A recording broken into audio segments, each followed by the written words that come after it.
Hello fellow Maverick owners. So it's a nice day out. I got my tools. I have something to install. So we're going to get to that. And what we're going to install is a bed extender. And to install the bed extender you need these right here. These are what your bed extender, the sides are going to slip into, and it pivots. And after they slip in there, you have a pin. And that pin goes through there, and that keeps it from coming out. So you can pull the pins and then easily remove the bed extender. Now to install these, you can't just get to the back here through the cubby, because you need to put these screws through. You need to put washers, lock nuts, and then nuts on them. To get to these, the back side of these, you need to remove the taillight. So today I'm going to show you how to remove the taillight, install that, get it lined up, and do it without leaving marks, because I've seen some other people do installs with the taillight removal and they're not really doing it the right way. So first things first, let's get this out of here. I have a cubby that I installed. You can see that in another video I did. If you don't have the cubby, then you're just going to have the blanking plate. And I still don't have the extra screws installed, so I just have to pull 4 of these out. This is a 10 millimeter. I'll list the tools in the description as usual.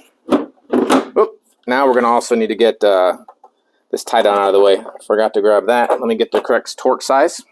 I have a T27 here, which will do the job, but I feel like it might actually be a little bigger than that.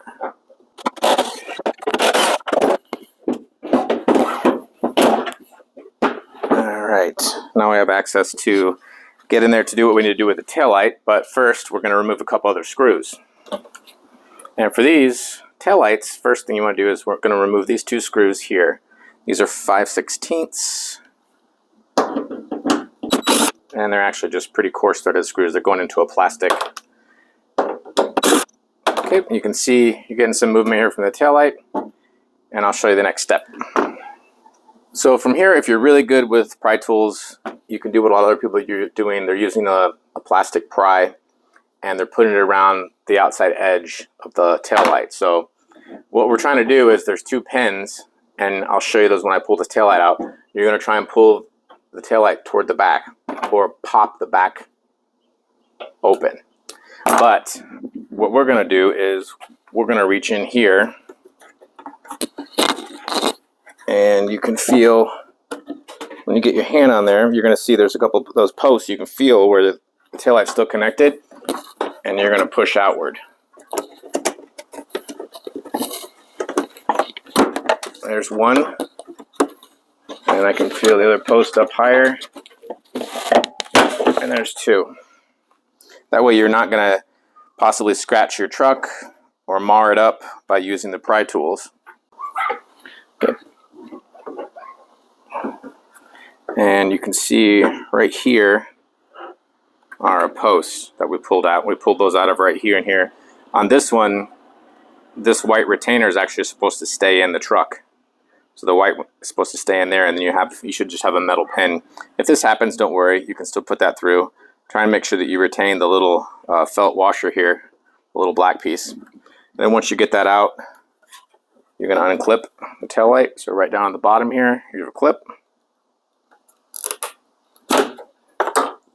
Alright, that easy. And then set that aside.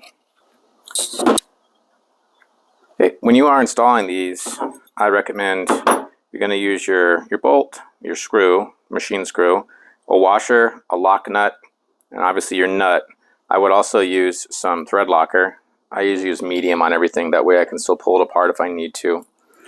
And this did not come with, it only came with about maybe 3 screws like this. The rest were all basically metal screws, and it would be if you were to make your own holes.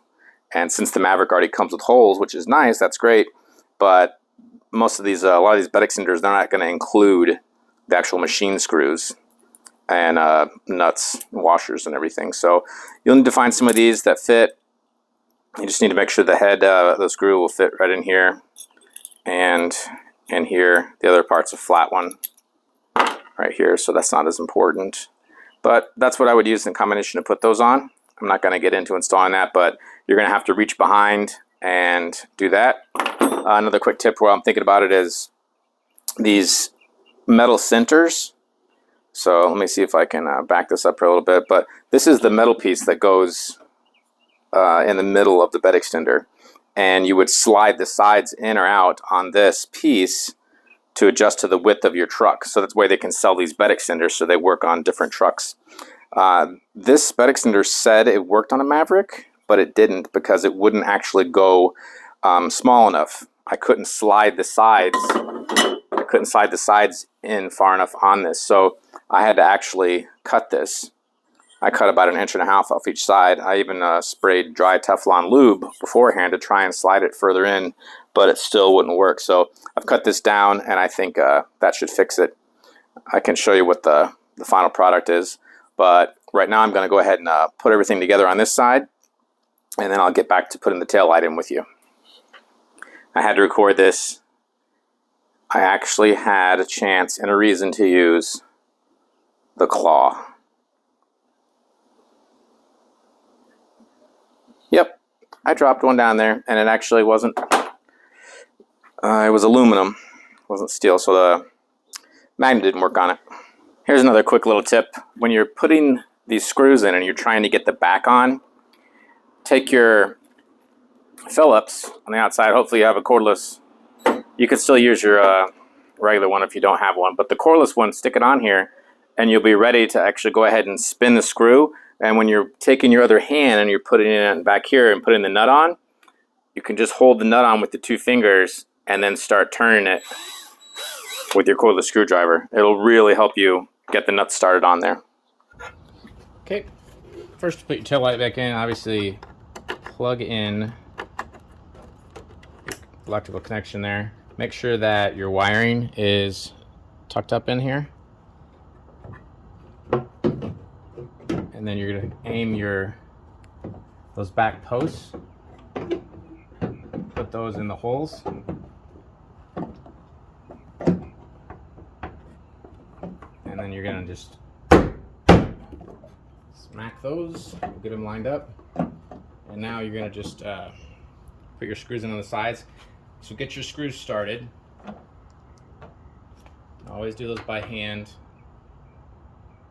As I say in every video, don't want to sound like your mom or anything, but you should always start everything by hand.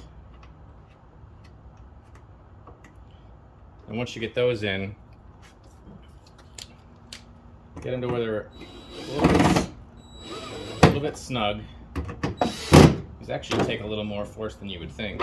I found that using a screwdriver with the correct bit worked for me the best, because then I can actually torque it where I want it. So what I found is the first time I tightened the other side down, it actually wasn't level. And right now, what you're going to want to do is you're going to look along the bottom, and you want to have a little bit of a gap that's the same all the way across. So what I need to do is pull this taillight up there, and I'm going to hold it, and then I'm going to tighten this bottom screw to where it's snug, and I have the same gap all the way across. And then when you look at the top, hopefully when you're screwing this in, you should have the same scenario, or at least an even gap. But the other side actually was perfect. This side has a little bit tighter. It's barely any gap right there, and then a gap right here. So let me double check my bottom again. The bottom's right, but you know, that's just the way it is sometimes, the way that they're built. We're not going to get that perfect, I guess, unfortunately.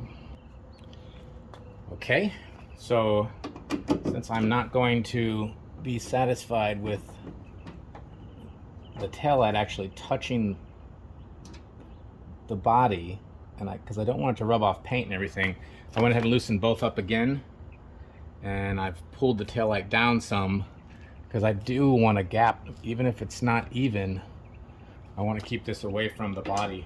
I don't want it rubbing the paint. That's something that no one may ever notice, and it may not ever do, but I think it's worth doing. It only takes a couple more seconds. There, now we don't have it actually touching the body anywhere. All right, so here's the finished product. Like I was saying, there's middle bars here. You can't see where the middle bars slide into these outer sections, but these three middle ones I had to cut down actually twice because it wasn't enough the first time. So I'm not going to recommend this particular bed extender. It was a lot more than there should have been to deal with, plus finding the screws and everything. So here you go, flips in, back out. These things right here that do cover up where your two outsides slide over the inside bars. Just a little note on most of these are going to actually have, they're going to be, you want to put up obviously this side on the outside where there's no holes for the screws. The screws go in this other side, and they are directional. So inside here are some grooves, and there's actually going to be a groove in there where it's made to fit over the smaller one, and then there's going to be a wider area where it's going to fit over the bigger one. So you might want to make sure you've got these flipped the right way, otherwise it's not going to want to sit completely perfectly around these and make a nice seal. So you've got your straps. I had to adjust these. These come with usually different sizes right here. What these are going to do is, let's see if you'll be able to see this, they're going to go right down here into the